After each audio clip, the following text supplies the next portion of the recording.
I played it innocent, a feel of discontent. I'm finally facing it all, fearless.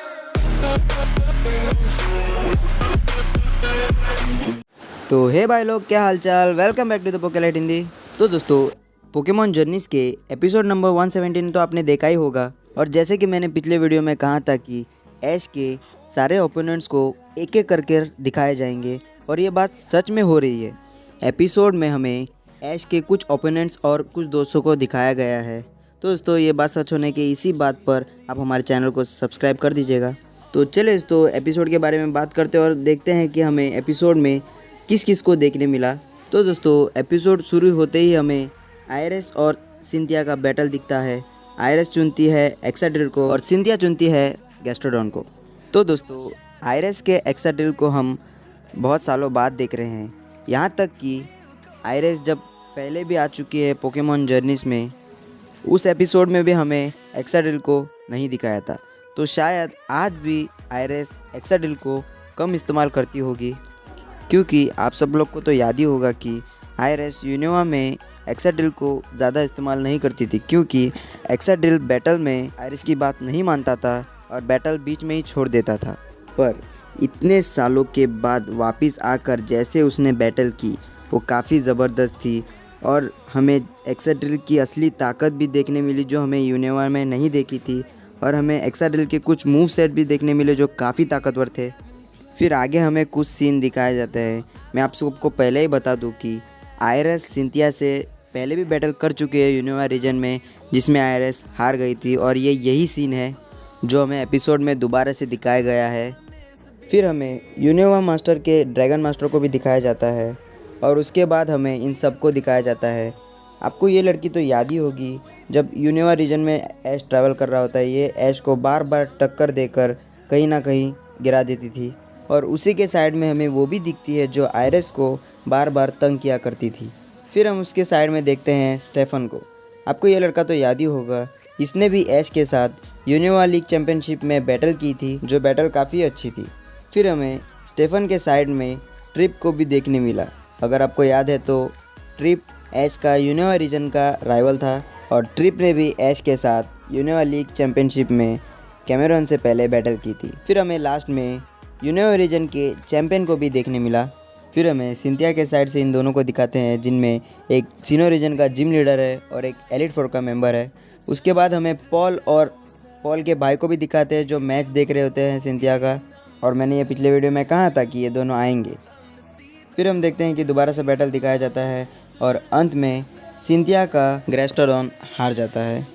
फिर Cynthia अपने Milotic को चुनती है, और आयरिस अपने एक्साड्रिल से ही बैटल करती है, पर माइलोटिक एक्साड्रिल को हरा देता है। फिर आयरिस चुनती है ड्रैगोनाइट को। दोनों के बीच में काफ़ी अच्छी बैटल होती है, पर इससे भी आयरिस को कोई फ़ायदा नहीं होता। माइलोटिक ड्रैगोनाइट को हरा देता है। पर इस एपिसोड में हमें सिंथिया के माइलोटिक को कुछ ज़्यादा ही ताकतवर दिखाया गया है, और ड्रैगोनाइट को कमज़ोर। यहाँ तक कि ड्रैगोनाइट ने माइलोटिक पे बहुत सारे थंडर पंच अटैक भी इस्तेमाल किए, जो माइलोटिक को ज़्यादा नुकसान नहीं पहुँचा पाया। यहाँ तक कि माइलोटिक एक वाटर टाइप पोकेमॉन होते हुए बावजूद भी उस पर थंडर पंच का कोई असर नहीं हुआ। और ये तो हम सबको पता है कि water type Pokemon electric type move के सामने कमज़ोर होते हैं। फिर भी माइलोटिक को थंडर पंच से ज़्यादा नुकसान नहीं हुआ। फिर आयरिस अपने बेस्ट पोकेमॉन को चुनती है, और वो आते ही माइलोटिक को हरा देता है। फिर सिंथिया अपने बेस्ट पोकेमॉन गार्चम्प को चुनती है।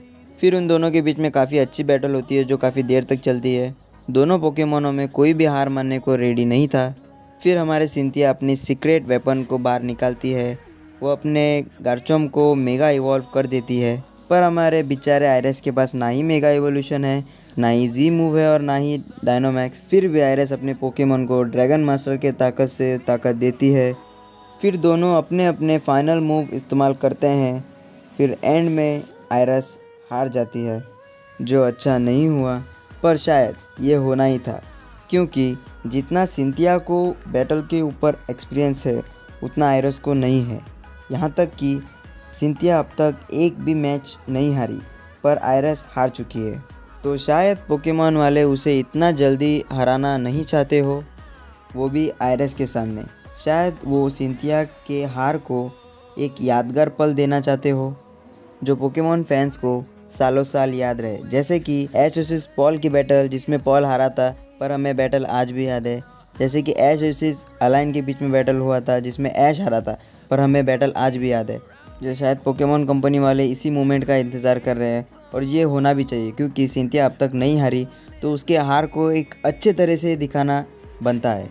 तो इसका मतलब अभी आगे हमें जब सिंथिया का बैटल देखने मिलेगा वो काफ़ी धमाकेदार होगा। अभी हमें उस बैटल का इंतज़ार करना पड़ेगा, अब देखना पड़ेगा कि सिंथिया किससे बैटल करने वाली है। और रही सबसे ज़रूरी बात, जैसे कि पिछले वीडियो में मैंने कहा था कि ऐश के राइवल और दोस्त को दिखाया गया है एपिसोड में, इस एपिसोड में भी दिखाया गया है। जैसे कि पॉल सिनो रीजन में ऐश के साथ लीग में बैटल किया था और स्टीफन और ट्रिप ने यूनेवा रीजन में ऐश के साथ लीग में बैटल किया था। अभी अगले एपिसोड में देखना पड़ेगा कि ऐश के कौन से राइवल को हमें दिखाया जाएगा। तो दोस्तों, आप लोगों को क्या लगता है कि अगले एपिसोड में कौन सा राइवल आने वाला है? आप मुझे कमेंट सेक्शन में बता देना। अगर आपको वीडियो पसंद आए तो वीडियो को लाइक भी कर दीजिएगा, और अगर आप हमारे चैनल पर नए हो तो हमारे चैनल को सब्सक्राइब भी कर दीजिएगा, और साइड में जो बेल आइकन उसको भी दबा के ऑल नोटिफिकेशन पे रख दीजिएगा, जिससे हमारे अगले वीडियोज़ की आपको नोटिफिकेशन सबसे पहले मिलेगी। तो चलो दोस्तों, मिलते हैं अपने अगले वीडियो पे, तब तक के लिए गुड बाय।